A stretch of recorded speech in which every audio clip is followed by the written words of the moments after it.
with it. Many of us, again, in bipartisan fashion, have sent letters down to EPA and said, we're going to hold your feet to the fire to make sure that this program, the Renewable Fuel Standard, is administered the way Congress intended and the way the President has directed. And so what we're talking about here is $100 million to promote that at the gas station. So this program will encourage gas stations to invest in biodiesel and ethanol infrastructure by sharing costs related to and offering sales incentives for the installation of fuel pumps, equipment, and infrastructure. And I look forward to working with you and all our fellow members in Congress to make sure that that's fully funded. So with that, I really appreciate the subcommittee's time and your consideration of these measures. They will go a long way into making sure that we protect the food supply, our agribusinesses, our farmers, and our way of life, and not just southern Minnesota, but all across the United States. So with that, I'll yield back my time, unless you have any questions. Thank you very much, Mr. Hagendorn. I don't have any questions. I appreciate you taking the time to come and sharing with us. You have some very valid concerns, and we certainly will do our best to try to assist in any way that we can, subject to the limitations of our available resources. Well, again, thank you for your time. Appreciate your consideration. Mr. Fortenberry? Yeah, just right quick, Mr. Chairman, I appreciate the gentleman raising the issue of the small refinery waiver dynamic. I've been a part of that effort to try to make sure that our perspective on this is properly socialized. It's a bipartisan effort to make sure that, again, ethanol and other biofuels as well, but particularly ethanol, are fully integrated into our fuel system. We forget where all of this came from. In an earlier energy package, there was a pollutant additive to gasoline. Ethanol was on the verge of a breakout moment. There were some public policies put in place that allowed it, for environmental considerations, to be integrated into our primary fuel source in the country for transportation. In addition to that, of course, ethanol creates another type of market for our farmers. And those of us who have an alignment of both inputs and outputs use the byproducts from it to actually put it back into the food stream through cattle production. So this is a real winner for America, but we don't often tell that story. So I appreciate you raising the issue. It's about sound environment, new markets for our food products, and a regeneration of a natural resource itself. So that's very important. Secondly, I did want to ask you a quick question. Is the alfalfa program a consortium of universities, do you know, or is it embedded in a particular place? I'm not that familiar with your question. I'm sorry. We'll get back to you on that. That's fine. We'll find out. Thank you. Thank you. Thank you very much. With that, the subcommittee will stand in recess, subject to call of the chair.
Subcommittee will now come to order, and we'd like to welcome Dr. Schreier. We would appreciate anything you'd like to share with us pertaining to our 2021 appropriations process. And the floor is yours, Ms. Scherer. Thank you, Chairman Bishop, and thank you, Ranking Member Fortenberry. I am here today to discuss a few issues of great importance to me regarding agriculture, and specifically funding to study the impacts on the link between atmospheric CO2 and nutritional values of crops, WIC, agricultural research, maintaining a fix to the Specialty Crop Research Initiative, school kitchen equipment grants, and ensuring school lunch transparency about nutrition. I do not have time to go into all of these, so I'll pick a couple. The first is about... We will definitely put your testimony in the record, your full testimony. And we appreciate your interest and your involvement. So the first is about atmospheric carbon dioxide and nutritional value. In the coming weeks, I'll be introducing legislation to dedicate research funding to study the link between CO2 and food crops. The concentration of carbon dioxide in the atmosphere has been increasing steeply. And one of the most significant impacts of rising carbon dioxide in the atmosphere is on food security. The interactions between rising CO2 and food crops will have societal and economic consequences, including especially consequences for vulnerable and low-income populations. To date, most of the research on this topic has studied the impact on plant yields. However, preliminary studies indicate other serious potential consequences, such as declines in key nutrients, protein, and minerals. When plants, including crops like wheat and rice, absorb more carbon dioxide, they increase the synthesis of carbohydrate and decrease concentrations of protein and nutrients like iron and zinc, which are critical to human health. As a pediatrician, I understand that people with iron deficiency can face a range of symptoms, including iron deficiency anemia. Zinc deficiency, which impacts about 1 billion people worldwide, already is associated with rashes, GI symptoms, and failure to thrive. And folate is critical for pregnant women, especially because their babies, if they don't get enough folate, can be born with neural tube defects. And so as CO2 concentrations rise, globally, this will have a tremendous impact on human health. My bill creates a pilot grant program under NEFA that will fund research to study the impact of CO2 in the atmosphere on nutritional value of food and then the implications for human and animal health. I'd also like to briefly touch on SCRI, the Specialty Crop Research Initiative. This funds research to address the critical needs of the specialty crop industry. It supports a lot of the crops, of the 300 crops in Washington state. Past funding projects have supported efforts to combat fungicide resistance in wine grapes, precision irrigation for fruit growers, and pest prevention in onions and other crops. And I've worked hard to make sure that specialty crop researchers have access to the resources they need, and was happy that there was a fix included in the 2020 Omnibus Appropriations Act. And until we have a permanent fix, I would just ask that that language restoring the waiver authority be included in annual appropriations. Next, cherries and research funding for little cherry disease. In Washington state, apples and cherries are among our top 14 exports. Protecting and strengthening the tree fruit industry is vital to our economy. And this past cherry season, it became apparent that Pacific Northwest cherry growers are facing a substantial threat from something called little cherry disease, a condition caused by 3 viruses that can either be transmitted from insects or through root systems. And so once it's detected, the only option is to remove the tree entirely. And it can, of course, spread through orchards. Little cherry disease has reached epidemic proportions in Washington state, and growers are scrambling to obtain new tools to improve detection and control the spread. So several of the requests noted in this letter are for research positions or grant programs that could provide valuable resources to leverage industry efforts related to LCD. And I encourage the committee to increase ARS salaries, make sure we have abundant resources for research, and I will submit the remainder of my concerns by paper. Thank you so much to the committee for the opportunity to testify today on a few issues that are critically important to the state of Washington. Thank you so much. Thank you very much, Dr. Schreier. Your concerns are very well taken, and I think as coming from a state that has a significant number of specialty crops, and the need for research is very much there. I just wish we had more resources to apply to ag research, because ag research is the reason why we're able to produce the highest quality, the safest, the most abundant, and most economical food and fiber anywhere in the world. So I appreciate that very much, and I think the WIC program, the SNAP program, the equipment lunch grants, and the school lunch transparency, all of those are issues that are vitally important to the subcommittee and to the full appropriations committee, and I thank you for bringing them to our attention, and we'll do our very best to try to see that your requests are honored. Thank you for your consideration. Mr. Funberry? Don't leave, Doctor. I have something to say. Thank you for your testimony. I think in the specifics that you provided, I think the overall vision that you're talking about is what I call an ecosystem of well-being. Food is tied to health, agriculture, and diversification of agriculture and healthy food is inextricably tied to community well-being. The small cherry disease was something that I'm not familiar with. We don't have an abundance of cherry production in Nebraska, but again, as I said earlier, hearing from members helps appropriately socialize us as to the various distinctions that people have around the country in terms of their capacity and specialization. So hearing about that one particularly is helpful. So thank you very much. Thank you. Yeah, the cost later for a lot of spina bifida could be high. So thank you very much. Yeah.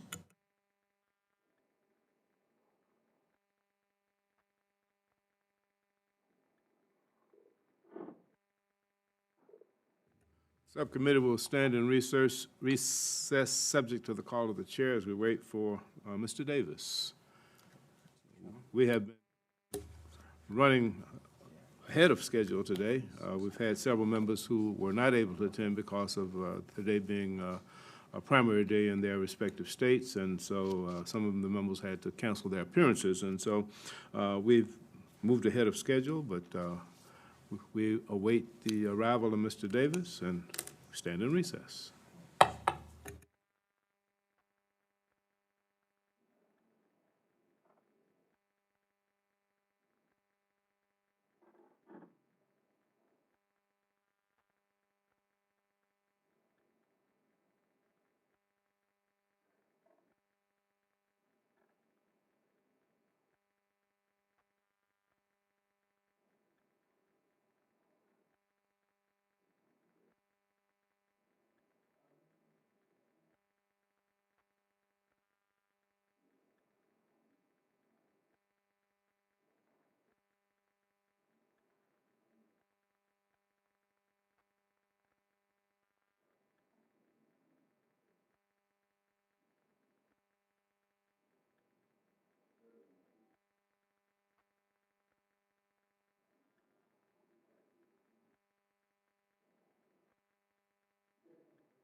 Call to order. We're happy to welcome Mr. Rodney Davis from Illinois to let us hear from him with respect to our 2021 appropriations bill. Mr. Davis, you are recognized for 5 minutes for whatever comments you care to make, and we will certainly take your testimony and make it a part of the record. Well, Mr. Chairman, Mr. Ranking Member, thank you both for allowing me the opportunity to testify. I apologize for a little delinquency in getting here. I seem to have had a bleeding finger that would not stop. So I got that taken care of, and I am a little bit late, but I really appreciate the opportunity to testify before both of you today.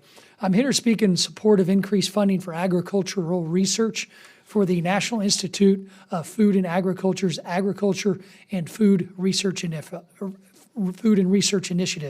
NIFA's AFRI program. AFRI provides grants to research institutions of all types, including land-grant universities, public non-land grant universities, private colleges and universities, private research foundations, and industry for the purpose of research, education, and extension programs.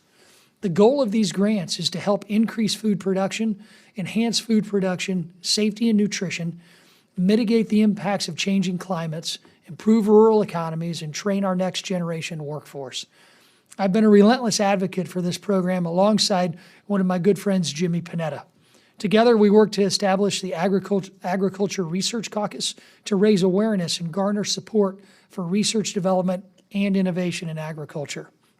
We represent vastly different agricultural districts, but we both recognize that research for the specialty crops he represents and the row crops that I represent bolsters our ag economy, and that's a benefit to all of us. The committee and the House as a whole has consistently signaled strong bipartisan support for agriculture research. Last year, we successfully increased appropriations by $45 million over FY19 levels to $460 million for NIFA's AFRI program in our House-passed fiscal year 2020 bill. The enacted level for AFRI was $425 million for fiscal year 2020, a $10 million increase over the previous year. Additionally, the 2018 Farm Bill established an important pilot program called the Agriculture Advanced Research and Development Authority, AGARDA, designed to solicit solutions to the challenges we face in ag through high-risk, high-reward research. This program is designed to target research areas that industry might not be able to address because of uncertainty or cost, and bring to market some solutions that will increase production, sustainability, and competitiveness. The return on investment in agricultural research is 20 to 60%. However, it accounts for just 2% of our federal research dollars. This important research improves the quality of our daily lives, and we must invest more to prepare and innovate for the future and stay competitive in food and agriculture globally. I respectfully request that the committee continue to prioritize and advocate for increased funding for NIFA's AFRI program in a final spending package and provide initial funding for the new and innovative approach to ag research, AGARDA. Thank you for your continued work, both to the chair and to the ranking member and to your ag approach team to support ag research, and I yield back the balance of my time. Thank you very much, Mr. Davis. Let me assure you that the subcommittee agrees with you the value of agricultural research. I continue to say that American agriculture is the best in the industrialized world, that we do continue to produce the highest quality, the safest, the most abundant, and the most economical food and fiber anywhere in the industrialized world, and it's because of our superior research. We had some misgivings about the reorganization of NIFA and the ERS earlier in this Congress, but we continue to push for adequate funding for our research, and of course you are here advocating for that, and we fully support that. Our only challenge is being able to have the available resources allotted to our subcommittee and our allocation to be able to provide the necessary funding to achieve these objectives. So thank you very much for your request. Thank you for your testimony, and we certainly will do everything that we can to try to make sure that agricultural research is adequately funding to meet the needs of our country to keep our agriculture competitive globally.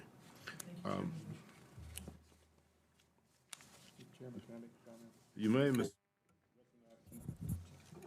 recognize Mr. Fortenberry. Thank you, Mr. Chairman. I appreciate your comments as well as Representative Davis. I just left State and Foreign Operations. I'm not the ranking member there, but I sit on the committee. And Mark Green, the Administrator of the United States Agency for International Development, is there. And the first question I asked started with a comment saying, food security is foundational to stability and human flourishing. And because we've been so extraordinarily successful in the United States due to basically three factors: the stewardship of our farmers and ranchers, credible resource capacity, as well as public policies that have underwritten stabilization, partly through research, partly through support programs, as well as addressing those who have food insecurity problems, has led, as the chairman said, to us being so extraordinarily productive, having the lowest food prices in the world. And basically, if we look at our trade imbalances, it would be so much worse if we didn't have agriculture with a huge contribution to exports. In addition to that, we export expertise, we export technology, we export the human capacity, the charity, if you will, to help other people struggling to build out their own systems for, again, human flourishing. So you rightly point out the role that research plays as, again, a foundational part of this piece, and we overlook it because we've been so good at it. So I want to thank you for coming today. Thank you, Mr. Ranking Member. If you don't mind me, kind of responding to what you said, I'm glad the discussion in State and Foreign Ops was on food security, because as we know, the stable governing bodies in developing nations all will have a stable and great access to a food and fiber supply that Chairman Bishop talked about. And the key to that process and us allowing to develop better foreign relations with developing nations is to export the ag research that we're able to invest in here in this country. And I look forward to working with you both. I thank you both for your consideration and also your leadership on this issue. Both of you have been leaders when it comes to ag research, and I look forward to working as a part of your team this year throughout the appropriations process. Thank you very much, Mr. Davis. And at this time, I'd like to thank all of the members again for testifying before our subcommittee today. We appreciate their coming out and taking time to talk to us about their projects and programs and the issues that are important to their constituents. The input will be vital as we move forward in the 2021 appropriations process. At this time, I will recognize Mr. Fortenberry for any comments that he would like to make before we close. No, Mr. Chairman, I think it was a productive conversation today. Appreciate your leadership. Thank you very much, Mr. Fortenberry. For members who were not able to attend the hearing, to testify in person, if you wish to submit written testimony, please do so by the end of the day today. The entire testimony will be included in the record. With that, the subcommittee is adjourned.